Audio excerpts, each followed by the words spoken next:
Now this is the all-new 2018 Lexus RX 350L. Let's check it out.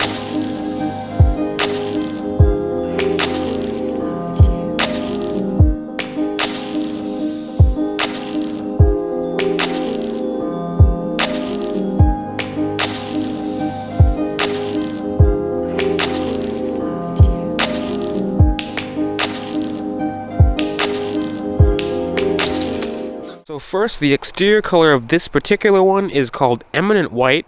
I think it looks pretty sharp in this color. Here's the key fob.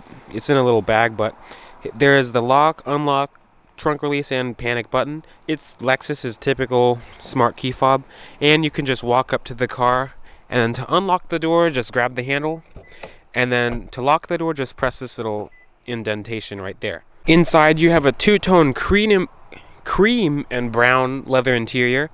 I'm not 100% sure on the name of this color is, but it's perforated leather, and you have a 10-way power driver's seat with 3-person memory right there. And looking at the door panel, this is all soft to the touch material. Obviously, this is real wood trim actually, and it looks pretty nice. This is an optional. You can change all the different colors and combinations for this car. You have a chrome door handle right there. You have your mirror controls, door locks, window locks, and your windows, all of them are automatic. And here you have a soft touch armrest and some storage, and you can just open and close that there. So let's get inside. So to start the car, just put your foot on the brake and press the start button. Looks all pretty nice. So first off, you have power folding mirrors standard. So if you just press that, both of them will come on in, and if you just click it again, they'll come right out. If you push auto, they'll open when you unlock the doors, and then they'll close when you lock the doors. So anyways, you have, let me turn the radio down, not the radio, the fan. But anyways, you have a 3-spoke leather-wrapped steering wheel. It's Lexus's typical steering wheel. It's a nice design. It's heated. There's the button right there. But anyways, on the wheel you have your volume controls. These are all your audio controls, your volume, channel forward and backward buttons, mode button, voice control, Bluetooth to pick up and hang up button. These buttons control the cruise control and the multi-information display in the center of the gauges, and down there is your cruise control button. Anyways, looking at these buttons right here, there's a lot of buttons. There's your auto high beams button, the power tailgate button, and the heated steering wheel button. And looking at the dash, it's all soft to the touch material, of course, and you have stitching right here. I am not 100% sure if it's real or faux stitching, but it looks nice. I like the brown interior color. It looks a little bit like a burgundy almost, but it's still a nice color to begin with. Anyways, you have brushed aluminum trim here. It's fake, but still, it looks nice. Everything in here looks nice. These are all my first impressions of the interior. Everything looks really nice. Looking at the glove box, of course, it's damped and felt lined. You have your manual and stuff in there. It's pretty deep in there, actually. That's what she said. You could fit maybe a regular sized iPad or even an iPad Pro in there, so that's pretty cool. Anyways, behind the steering wheel you have your headlight controls right here. They are automatic. And your wiper controls, and those are also automatic. And behind those you have the brightness for the gauges and your trip computer button to reset it and stuff. And over here, looking at the gauges, you have your temperature gauge on the left, tachometer, the multi-information display, speedometer, and the fuel gauge. And to control that little screen right there, you use these buttons. So you can scroll up and down, left and right. So this is just general information like fuel economy and all that kind of stuff. There's the compass and navigation, audio, driver assist, messages, and your settings, because you can change almost everything in there, just personalized settings and stuff like that. Anyways, looking at the center, you have a 12.3-inch display. It's not touchscreen, and this is shown in the regular RX. This is basically what you'll see in the regular short wheelbase RX 350. But anyways, you can control everything using their N-form mouse-like keypad and stuff like that. So if you hit map, you do have navigation on this model, and you can just use this little mouse to just roll around the map and stuff like that. and you can swipe over. It's dual screen because you can't have the map show up as the whole screen. You have your climate controls or whatever you want. Like, you can have the map show up on both sides, just split view, audio, phone, information and stuff like that, and the climate control. And you can use all these main buttons down here. I like the clock. That's a nice touch right there. But you can use all of these hard buttons to control the screen as well. There's the volume and tuning knob. You do have a CD player, which is actually becoming a little bit rare for 2018. Anyways, there's the radio button. So that just shows radio. If you keep pressing it, it'll change different radio sources, like from Sirius XM to FM to AM and HD radio. If you hit the media button, it'll change through Bluetooth and auxiliary. And there's your track forward and backward buttons, your play and pause button, and down here you have tri-zone automatic climate control. I'll show you where the rear climate controls are. That's pretty weird where they put it, but you'll find out later in the video. Anyways, your temperature controls are right here, up and down for both sides, and you can control the rear with that rear button.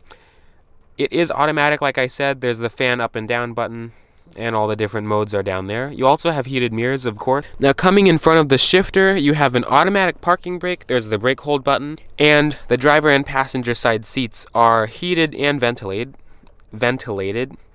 and you can just have it on auto, which just changes the temperature of the seats depending on what the car thinks. Anyways, behind here, you have Lexus's 8-speed automatic transmission with sport mode. You don't have paddle shifters on the wheel, but you can shift up and down, and the gear indicator shows up down there too. But anyways, when you put the car into reverse, you have a backup camera. The guidance lines don't steer with the wheel, and this particular model does not have a 360 view camera, but it is nice to have it, and the mirrors do tilt down when you put the car into reverse. Anyways, behind that, you have your Lexus N4 mouse buttons right there. So there's the map. This just scrolls through. This is just like a mouse wheel, the back button and the menu button. And there's the enter button right here, so you can just select whatever you want right there. It's pretty nice if you're just driving. You can just rest your hand here, move your fingers like that, press the enter button. So it's nice to have right there. Everything is in a good reach, at least for me. Right here you have your drive mode select buttons, eco, normal, and sport. And I'm surprised this might be because it shares so much with the Toyota Highlander. It has an electronic locking center coupling for the all-wheel drive system, so that's pretty cool. And there's the traction control off button. And just like every other RX, you have this little compartment. It's gonna only fit like an iPhone 5 or something like that, because this is my 8 Plus, and it's nowhere near fitting in there. So that's sort of useless unless if you have a smaller phone, or you could put the keys in there. Just don't forget them. Looking at the center console, you have a soft touch armrest with stitching there too. It's more of that cream color. If you open it up, you have an aux jack and 2 USB ports and also a power outlet. It's not too small, so that's good. It is felt lined. It feels pretty nice too. You have a pen holder there, so that's nice.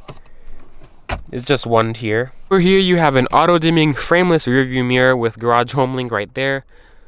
And up here you have your sunroof controls. This is to tilt it and to open it. I don't know why they're two separate buttons. I know Toyota usually does that. There's the SOS button, your Lexus Safety Connect, and this is just your door light controls. And if you just tap, the lights come on. That's pretty cool because there's no actual button. Right there's just a compartment for your glasses. You have visors with lights and mirrors, of course. They're not LEDs for that, though. That's alright. And talking about the audio system real quick, it actually sounds pretty good. Well, I mean, that's just static. I don't want to get a copyright strike, but let me find country music. Some of you might hate it. But it actually sounds pretty nice, and it sounds very crisp. I think it's an 825 watt system. That might be the Mark Levinson system, but this is not the Mark Levinson system. This is just the regular base system that the car comes with. Anyways, let's check out the rear seats. Coming to the back seats, you have that same front interior color as you do in the back, and all of the soft touch, the same quality materials, they don't deteriorate. That's a nice touch. This is what you would use to get in the third row. I'll show you guys that later. Let's see if I'll fit in it. Anyways, let's get inside. Now this seat is all the way back in its tracks, and I don't really have that much legroom left. But it is reclined pretty far back too, so that's one thing.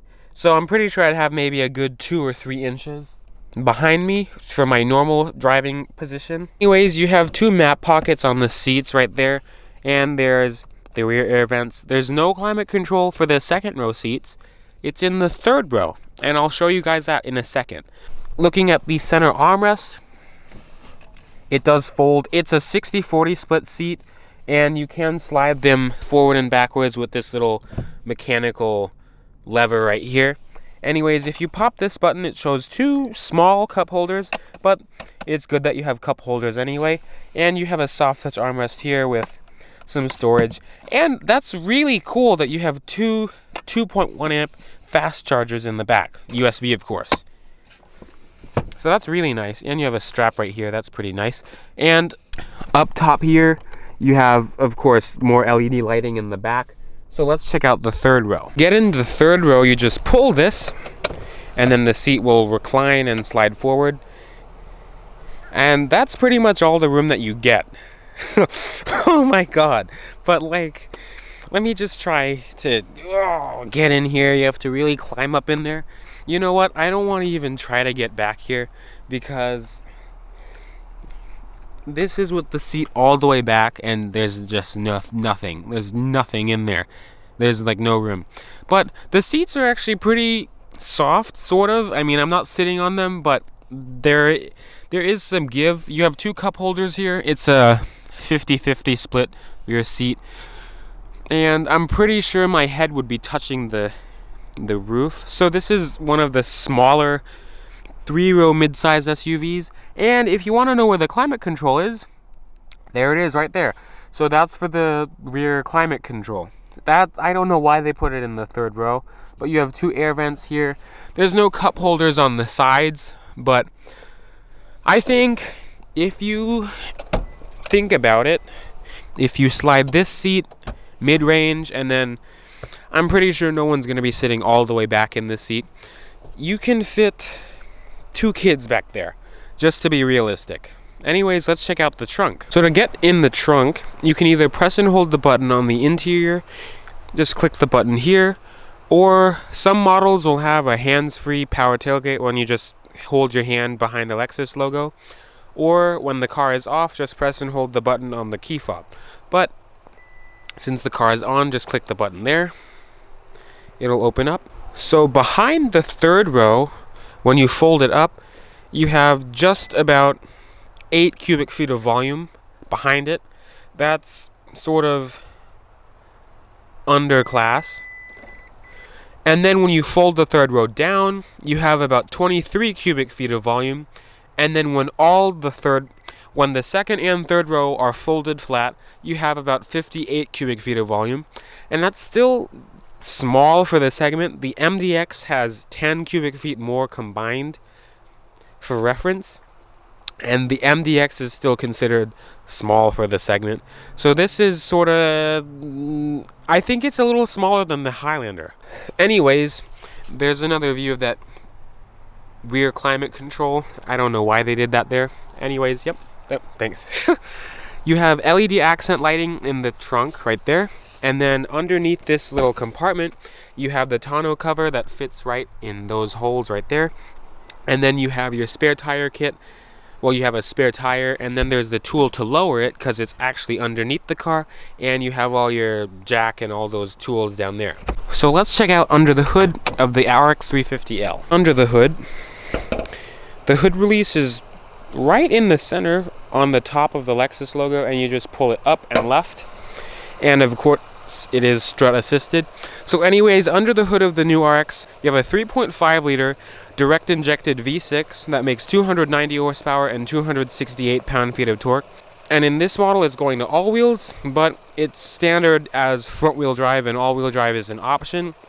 Anyways, for gas mileage, you should be expecting about 21 in the city, 25 on the highway, and a combined rating of 18. That's sort of around what other competitors are, but in spring, I believe, we will be getting a hybrid variant called the RX 450HL, just like the regular RX. Let's hear how the RX 350 sounds.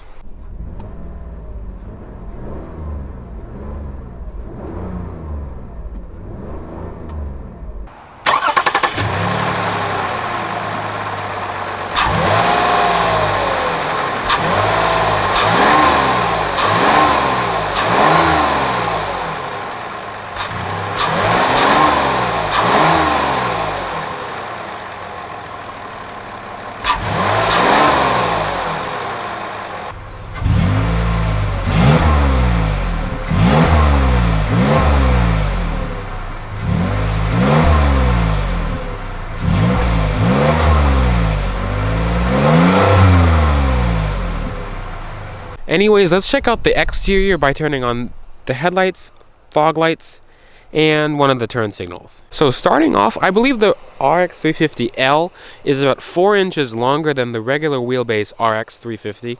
So, and most of that length is added to the rear end. The wheelbase is exactly the same.